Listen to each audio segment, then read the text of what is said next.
Did you know there is a trust recession going on?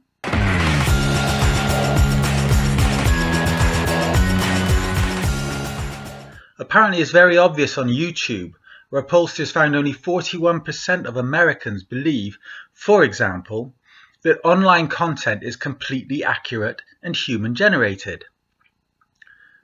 So I could make a killing by producing some US-centered stuff, with me sitting on my old sofa, in my old hat, sporting however many days' growth of beard it's been since my last shave, and very clearly not being an AI avatar spouting nonsense.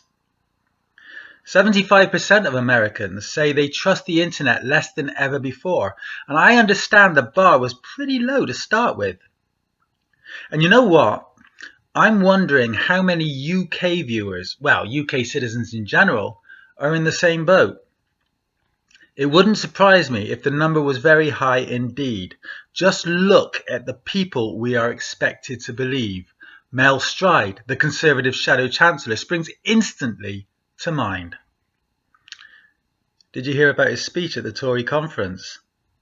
He tried to bribe first-time home buyers with a £5,000 giveaway taken from their own national insurance contributions. This was apparently to hide a £47 billion planned attack on the public finances. And now I'm going to have to explain why that is a bad idea. Bear with me. The largest portion of the planned cut, £23 billion, would come from the benefit budget. Shockingly, Stride intends to target people with mild or moderate mental health conditions. Makes it sound good, doesn't it? He means anxiety, depression, and ADHD. He suggested that those affected could, and I quote, find a better paying job or work additional hours, or even return to other parts of the world. The implications are clear. He wants to punish ordinary people who are already struggling with health challenges, while spouting dog whistle and racist rhetoric, signalling that some groups are undeserving. The benefit cuts do not stop there. The Tories plan to review exemptions from the household benefit cap, meaning more families will face reduced support, and the VAT subsidy for Motability, which allows disabled people to lease vehicles. That could be restricted. These are not minor adjustments. They are targeted, malicious attacks on the ability of vulnerable people to survive financially. The Conservatives previously refused to back the Labour government's attempt to cut £5 billion from disability and health-related benefits. You may remember this, I talked about it quite a lot, claiming that they wanted fundamental reform rather than quick savings. But these proposals demonstrate, I think, that their fundamental reform is simply further punishment of those who have no choice other than to rely on the benefits system. Stride's austerity extends further. He announced that he plans to sack 132,000 civil servants, reducing staffing to 2016 levels. This would remove critical capacity from essential services at a time when local authorities, education and health services are already stretched. The 2016 level of civil service staffing was after an initial cull by the coalition government of David Cameron, George Osborne and Nick Clegg, you see, which had seriously hindered government departments' ability to do their job. If you don't believe me, ask yourself why so many asylum-seeking boat people have been stuck here, unprocessed, for years at a time. The other aspect of this is that it was the decimation of border force that left our coastlines open to anybody with a small boat in the first place, as the headlines so often tell us. The Conservatives also hope to cut £7 billion from the overseas aid budget, reducing it from 0.5% of national income to a negligible 0.1%. Aid organisations have described this as reckless, short-sighted and morally indefensible. The cuts would damage international development programmes, harm vulnerable populations abroad, and they would diminish the UK's global influence. Stride wants to turn what was once the greatest international power in the world into a ghetto. Environmental policies would be rolled back. Stride proposed cutting £1.6 billion in subsidies, including support for heat pumps and electric vehicles. This makes environmentally sustainable living less accessible to low and middle income households, while slowing progress toward climate targets. At the same time, £4 billion would be removed from social housing and benefits for non-UK nationals, and £3.5 billion from the use of hotels to house asylum seekers, leaving the most vulnerable at risk of homelessness or substandard living conditions. While, of course, the civil service will have been cut to make sure that they can't be processed and sent back home or allowed to live here properly.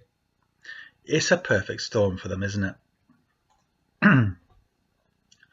The human impact of all these measures would be immediate and severe. People with mental health conditions would be denied support that allows them to live independently and safely. I mean, where would they go? How would they survive? Migrants and foreign nationals would face exclusion and hardship, more even than they're getting now.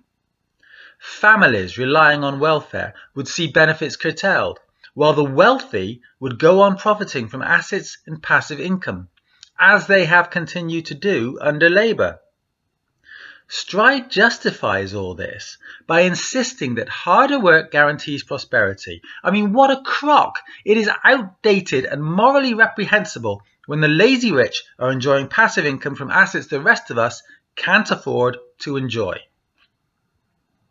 Some have suggested that these measures are a return to austerity, but this is ridiculous because austerity has never ended. Spending on government departments has not returned to pre-2008 financial crisis levels. So this is a plan to turn the screws even tighter. Stride wants to squeeze us dry. This intensification of austerity would strip resources from an economy that desperately needs investment, while harming millions of ordinary UK citizens.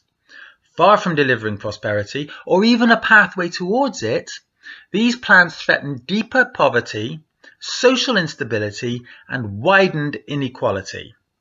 Now let's turn to the carrot Stride offered us in a half-hearted attempt to hide the stick he would like to use to beat us.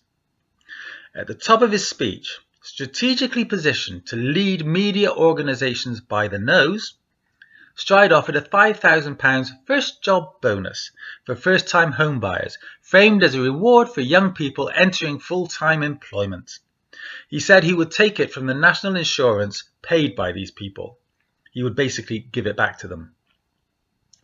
But this rebate is symbolic. Stride cannot seriously believe that he'll need £47 billion in cuts to fund such a scheme, because that would require 9.4 million first-time buyers.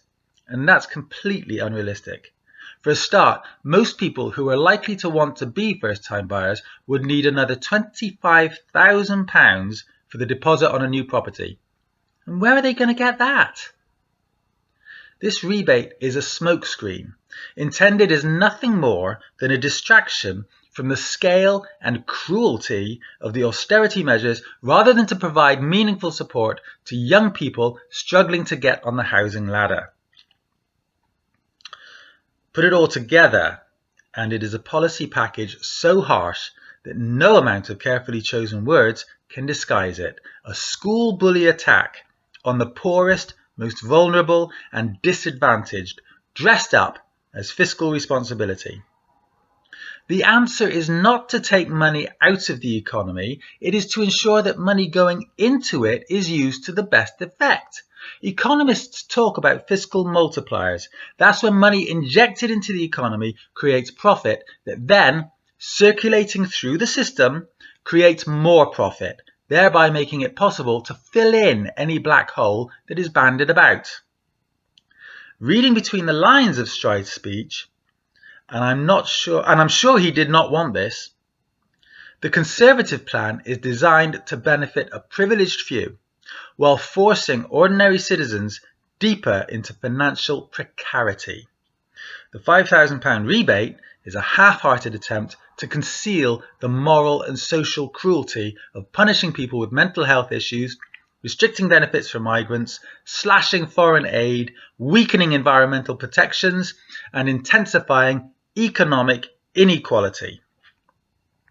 The real question here is, who would really benefit from this planned squeeze, and in what way? Stride is clearly not trustworthy. So I think people have very good reasons to lack trust when our authority figures are such blatant liars.